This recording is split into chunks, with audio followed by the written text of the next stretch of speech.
Bonjour, bonjour, shalom, shalom, bandeko, les frères et sœurs en Christ, les hommes de Dieu, mes amis, mes collègues dans le monde entier. Topesi binombo te toyambe bino na émission oyo la voix du surnaturel. Lelo tozolo bela pour moko particulier. Oyo ko pambola biso tozo ko annoncer déjà programme tokozala nango na mois ezoya. Oyo kozali une grande bénédiction pour l'église Fimangola, non seulement Fimangola, nous sommes pour l'accord de Christ, je réponds au nom de l'ambassadeur Paul Kavuba Kazinga, Nazali fils du prophète et révérend Dayo Samuel et représentant Fimangola. Oui, Bandeko Balandi, la voix du surnaturel, écoutez la voix de Dieu. Alors, le long à plateau, na kati émission na yambi ya moko ya baninga nanga, l'homme de l'alliance de longue date, oya uti libanda na RDC, le pasteur Janvier Seka, outa na mboka matadi ya église Memo, toza ensemble na kati émission oyo, aza invité na biso spécial, otokoza na ebe pendant les 4 semaines, il y a programme moneno tozoko préparé. Nalinga Kiko souhaiter bonjour mon ami d'Alliance. Bonjour mon ami. Bonjour. Soyez le bienvenu, c'est déjà bienvenu. Merci beaucoup. Muito obrigado. To sale mikolo bele parce que nane. Oui. To kutanite nzamba pambola. Amen. To sepeli so ko pesa ba balandi à la voix surnaturelle mbote. OK. Merci na balandi nyonso ya la voix des surnaturels. Nzambe na lola amona bino pe surnaturel za la partage na bino. Amen. Tozana esengo ya prendre part na émission oyo et tondimi ya solo bisika nyonso bokolanda yango surnaturel et ko za la partage na bino bambote mingi bisika bozali kolanda biso na nkombo na Yesu. Amen. To pesi pe bonjour na bandeko bana matari bana Memo. Amen. Et comme les bambote Zamba pambola bino ndenge bozolanda biso tozana papa mikolo na Luanda. Na kati ya émission oyo na programme tozoko préparé pendant 4 semaines parce que 1 mois. Nous avons intitulé un mois de champion. Mais tozana programme nene za première édition de l'unité salane oyo. Tozo bandangwane oyo sur vaincre les batailles de la vie. Il y a un programme na biso vaincre les batailles de la vie. Est-ce que Papa Janvier Zana Likamba Koloba sur thème un programme oyo la première édition avant de le sous-thème de Kobandela la première édition oyo. Merci beaucoup plus pour l'inspiration. Je crois que vie na sena moyo oyo eza bataille. Amen. Alors biso nzambe atinda biso na mokili potolonga. Alléluia. Yango nakanisi programme oyo ekopambolaka ba famille bato nyonso oyo bakosadere na programme oyo. Eza plan ya nzambe pona biso. Il faut toyeba koyekola ndenge nini tokoki kolonga ba bataille nyonso ya vie. OK, merci. Ndenge mosala nzambe odioloba, la vie est un combat. Un combat. Vie eza bitumba. Batu musuba zokanisa otolali tolamuki o réussir obongi. Vie eza bitumba. Mais bitumba ngo ya biso oyo eza bitumba sitolonga. Amen. Donc vous allez combat moko indifféré, c'est-à-dire longa ma déjà victoire eza ya biso. C'est pourquoi na kati ya programme oyo première édition oyo tokozwa sous-thème oyo tokolobela pendant ces 4 semaines tokolobela sur la guerre des représentations. Alléluia. Comment tokoki vaincre la guerre ya ba représentation. Alors na kati ya programme oyo papa Janvier na 1 Samuel chapitre 17 tokotangela bandeko balandi place tozulaki inspiration normalement bitumba nyonso ya vie eza bitumba ya représentation. Oui. Ouais. Alors 1 Samuel chapitre 17 1 Samuel chapitre 17 bandeko ndenge bazolanda biso yango nde kozala verset na biso de base 1 Samuel 17 tokobanda na verset 1 2 après tozwi verset 8 tozwi yango na maloba ya Goliath na verset 1 Bible ezoloba que les Philistins réunir leurs armées pour faire la guerre. Mon vieux la guerre. Les Philistins réunirent leurs armées pour faire la guerre. Et ils se rassemblèrent à Soko, qui appartient à Juda. Ils campèrent entre Soko et Azeka, à Ephraim d'Amim. Verset 2. Saoul et les hommes d'Israël se rassemblèrent aussi. Se rassemblèrent aussi. Donc, ceux qui bango basangani, bisopé, tout sangani. Aussi bango basangani, tout sangani te. Mabé peta. Valobi Saoul et les hommes d'Israël se rassemblèrent aussi. Ils campèrent dans la vallée de Térébent. Et ils se mirent en ordre de bataille contre les Philistins. Amen. Donc on a là deux versets. Mais verset 8 est intéressant. Verset 8 est intéressant. Dans verset 5, Balobi, si sa tête était. Non, verset 8, toujours verset 8 pour Nathan. Bible Lobi, les Philistins s'arrêta et s'adressant aux troupes d'Israël rangées en bataille, il leur cria: pourquoi sortez-vous pour vous ranger en bataille? Ne suis-je pas les Philistins et n'êtes-vous pas des esclaves de Saoul? Choisissez un homme qui descende contre moi. Verset 9, c'est intéressant. 9 à l'objet. S'il peut me battre et qu'il me tue, nous serons assujettis. Mais si je l'emporte sur lui et que je le tue, vous nous serez assujettis, vous nous servirez. Les Philistins disent encore: je jette en ce jour un défi à l'armée d'Israël. Donnez-moi un homme et nous nous battrons ensemble. Oui. Donc, tout le monde a un langage, il y a Goliath. Oui. Goliath a beau y aller, les Philistins ne sont pas bons. Oui. Mon Dieu. Goliath a beau y aller, les Philistins ne sont pas bons. Goliath a dit: Bino ko vanda bino, nga moko. Na représenter bino, donc na bitumba o. Yepa lobi bino penalingi bino nyos bobunda te. Oui. Bo pesanga représente. Voilà l'idée à terme place bimelaki. Donc bitumba ya vina biso normalement en suivant ces textes et ça bitumba représentation. Oui. Et ça bitumba ya représentation. Donc ezana batu ndenge to vandi awa. Ozomona ba problème, mais ba problème nyonso wana eza pona ko représenter famille. Bitumba tozana entre ba Philistin na Israël. Donc entre diable na bana nzambe. Contre l'église. Voilà un peu place nazola qui inspiration ya ba guerre de représentation. Ce qui mosala nzambo zana idée avant de fongola likambo malembe ndenge balandi bazolanda biso comment abaf. Moi nazopambola nzambe tata pour na inspiration oyo. Bible ezoloba mon peuple périt par manque de connaissance. Amen. Bato mingi bazonyokwama, bato mingi bazana incapacité à se lancer dans le combat pour bayebi ba vérité oyo te. En réalité, ba vie, ba bataille à vie na sena moi et ça compte ba représentation. Chaque personne, chaque nation, chaque tribu, chaque famille et ça na ba représentation nango, na ba représentant nango. Amen. Alors ce qu'on lingi au percé, il faut qu'on bunda na ba représentation. Et ce qu'on longi ne simana yo ba génération longi et longi. Voilà. Merci.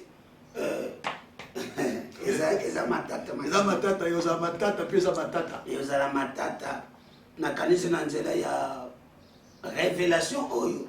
Mingi na biso tokokoma trop sérieux. Oui. Poto yebaka ke ce que tu fais, tu n'es pas seul. Tu représentes ta famille. Donc na quatre programme oyo. Ba maman, ba papa, ba frère, ba soeur, okoya ko représenter famille na yo pendant 4 semaines pour na bitumba. Tala monto ya la te conscience. Goliath, il est conscient. Na côté benenien, il est conscient que il y a même famille na ba Philistin. Azo bunda na compte bande ko na ye. Yo kali kamba bimisi alobi bo présenter nga mutu. Moko. Mutu moko. tobunda na ye moni guerre ya représentation bino te yanga mpe bakokota makambo oyo te biso mibale donc barepresentant yaka ya diable na yaka ya nzambe na kati ya bitumba oyo nde tokobunda biso barepresentant oyo akokweya oyo akoperdre c'est-à-dire toute sa famille et perdre papa place wana place baproblème toza nango non yango wana bato soki barepresentaka biso avant balonga te nde lelo tozomona baproblème bitumba ya marke na marke bavie eza tellement na kati ya bacomplication pourquoi parce que bato oyo bakendaka korepresente biso na monde oyo balonga te balonga na bango te balonga te na place balongo te batika biso baproblème ozomona Satan longa bango, impudicité longa bango, kindoke longa bango, coutume longa bango. Et tant que vous êtes victime, il faut changer ma solo, il faut que vous téléma, tout le monde compte va représenter pour remporter ma victoire pour la génération future. Donc la Bible a raison. Pour la Bible, la Lamentation 5:7, nos pères ont péché, mais nous payons. Tous autres faut faire tirer le donner à terre. C'est grave. Et c'est grave. C'est-à-dire, bateau et représentant. N'oubliez pas, tout le représentant dans tous les domaines. Représentant la famille, représentant dans le domaine de la vie, représentant spirituel, représentant. Donc, dans le domaine de notre vie, représentant Bazali. Bateau représentant Kabiso, Babunda, Kabitumba. Mais Bitumba, on va souker la gare. Parce que Goliath est lobby. Ce qui représente à échouer, à perdre la bataille, binonions, pour perdre automatiquement. Vous allez comme vous allez être beaucoup d'esclaves, il y a bâtard, il y a longi, beaucoup souffrir, beaucoup ça la binoma kambango balingi. Papa verset ouais mon ressource la ngapungi. Non, ngana na mona ango, et ça vraiment d'une manière stratégique. Même Nzambo to salé la biso lelo. Pour Nzambe a changé ma donner à battre. Alors on a besoin de tout moko. Oui, oui. Et diable paix. Pour la emprisonner ma fille à battre, ma destinée à battre. Alors on a besoin de tout. Et ce qui Nzamba suyo, Nzamba kosuka na yote. C'est que na simana yo, et ça na bateau yo ba ko remporter la victoire, ba ko bénéficier. Ouais. Ya mon ça a toujours bateau. Nyon sozo sala pour Nzambe. Ça là avec beaucoup de sérieux. Ouais. Pour Nassima Nayango, et ça n'a pas tébélé, va bénéficier. Yes. Il faut faire aussi attention, na nion sur le sala contre Satan. Mais pour naïe, pour battre nous sous pour que foot à prix nango. Alléluia. Yango na kata la bataille oyo. Il faut monter la moto, à avoir conscience, à comprendre que vie et ce que c'est limité dans mon côté. Merci papa. Merci papa. Vie et ce que c'est limité dans mon côté. Et il ne faut jamais vivre comme si tu es seul sur la terre. Osa yo mon côté de ma belle. Ça dit vie na yo so ko engager ma vie mususu. Ezo engager ba destinée à ba. La destinée à batu. Na ba oyo ba botamité. Yango programme oyo. Bato nyonso. Ba sakana na ba famille. Il faut balala. Faut balala papa. Il faut to changer ma solo na ba génération ya sika. Oye longa ba koko na biso. Oye longa ba boti na biso. Il faut to telema et s'arrêter. Et s'arrêter histoire mususu ba. Et bana. Bozomona ba ndeko na ngai. Sikoyo papa. Eloko moko na texte yo et inquiété ngai. Saoul oya kendaki pour représenter Batou. Comment ça on a pas muslim? Non, il y a des gens comme ça. Il y a des chrétiens comme ça. Au lieu de soit conscience que nous sommes représentés Batou. Il faut l'affronter, il faut la bunda. Le problème c'est quoi? Il y a un programme il y a 30 jours.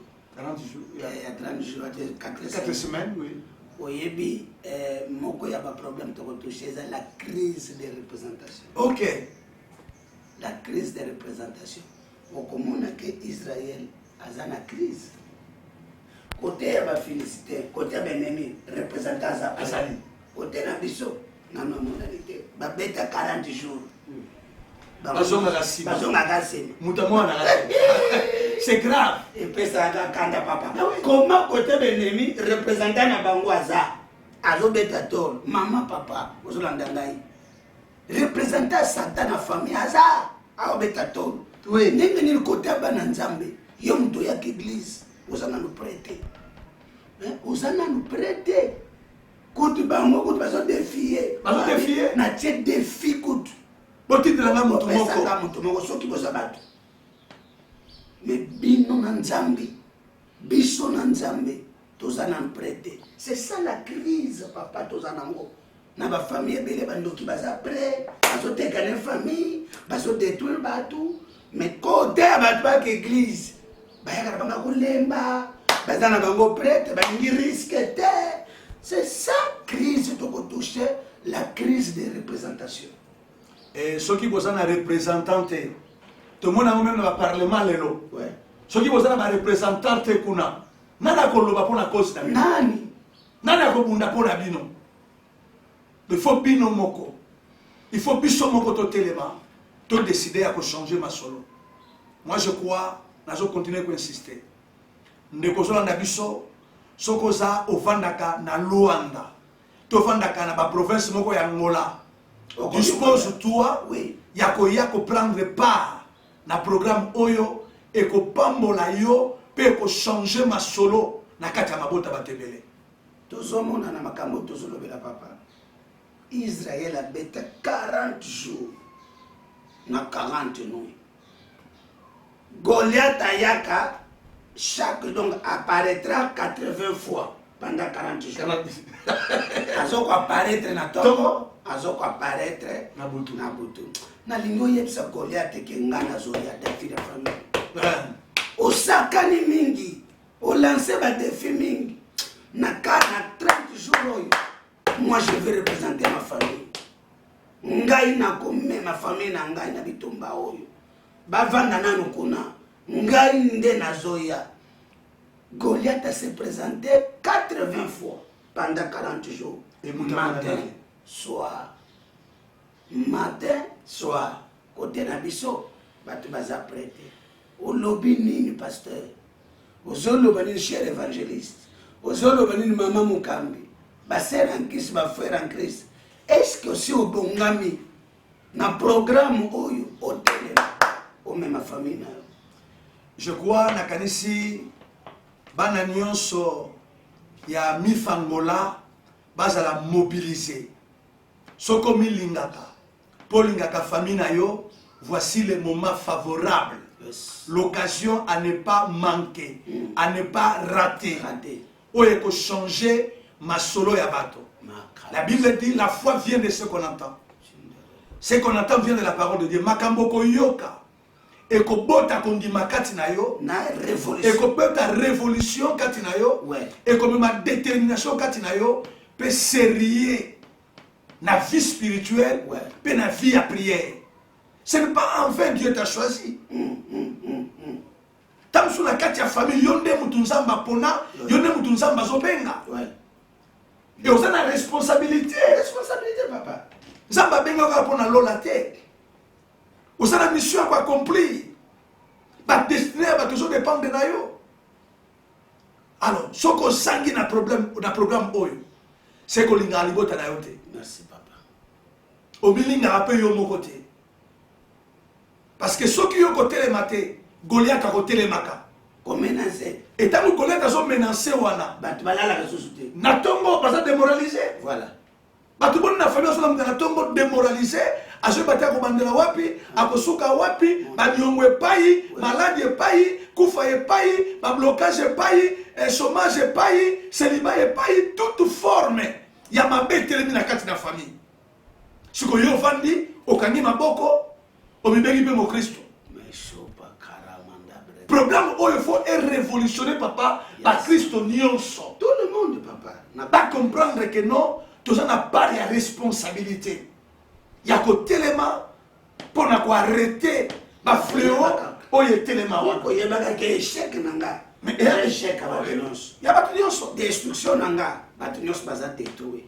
Donc eza nazola chaque jour nazo méditer, nazo koma pour église, kolamusa église, kolamusa bananzam, olamusa basala nzambe totika baventure. Non, non, non, non, non. Totika baventure. Ce n'est pas le moment. Balobi soki ya longi. Famille nyonso bato ba perdre. Nation mobimba. Il engage toute une nation. Sikoyo, sala examen ya famille. Nini c'est longa famille. Ouais, c'est ça le problème. Ah! C'est longa de sa famille. Pauvreté longa bango. Yango ezo kita ba génération na génération. Na famille mobimba boyona mutu moko te asomba ta vélo. C'est-à-dire pauvreté longa bino. Alonga déjà ba ancêtre. Ba koko na bino muta voyager. Asate ta tonganda kwa. Asate. Donc il ngol ba pauvreté. Alonga pesa famille. Yambaloyo. Il faut yoter les masikoyo au renverser situation. Ce que tu as qui sentir, il faut que tu la sentir voilà. Pour en Jésus-Christ, il y a des véritables molongues. Merci papa. Alors, et là comme ça, parce que quand on se va voter à représenter le chèque, comment nous avons dans la musique, comment danger, il y a la guerre de représentation, qu'on perd de guerre, ou tes familles en danger. Bah te belé, tu sais ma mon insécurité, tu sais ma mon l'emprisonnement, tu sais les banques héritage à ma paix. Tout le monde le fils du prophète à Kofi, prophète à Kofi a tiré le bananion. Vous savez, à longue pauvreté, a tiré la banangambo. Tata, moi je crois, n'a m'adresser à mes parents. Oui. Ah ouais, ben, voilà des côtés na yo. Mes parents. Est-ce que ça là va calcul? Osa yo moko, oboti bana mitam. Soit qu'à ce qui va dans la mitano, babali, baboti mi balé. C'est que na yo na bango, pour comme déjà 11. Ce qui est au mususu baboti, c'est na yo moko nan. Au cause de la tala na belé à batuna simanayo. Et ce qui sikoyo, yo olonga minayo. C'est que ba oyo nyonso bazo na simanayo. Ndenge bakongo balobaka mpo na biso nkatu kima banile sans effet. Yango il faut oyeba papa oyeba mama osala ba défi à ko relever. Yes. Osala ba défi à ko relever. Tamsu Goliath sabwaka ki défi. Moko ta ko bala, moko ta ko tombwama, moko ta ko bonga, même moko ta ko saela nzambe na kata libota. Yango na famille na bino makambo nzambe bozoka ngo toujours à la légère. Que bolongama na idolâtrie, oui. Bolongama na coutume, na coutume, na ba tradition, contre bino na makila, banda ba koko batikela bino. Yango bo défendre. Yango siko faut telema génération ya sika eya. Oyo comme ma changement, mon pépé ya sika, bénédiction ya sika, oyo ba kokoti sa gloire ya nzambe na kati ya libota. Ah nzamba pambola ambassadeur pour le programme Oyo, et je crois que ça a une grande bénédiction pour la nation, pour la famille, même pour l'entreprise. Amen. Tout ce temps, mon avis, papa, tu étais magamini même na papa Nabiso, révérend Samuel Nzamba Pambole, grand ambassadeur. Tout ce mon avis, ne papa batté Libiso, qui représente ce qui a échoué, à tes familles un problème. Tout le monde a mon avis Abraham, tout le monde a mon avis à Jacob et à Joseph.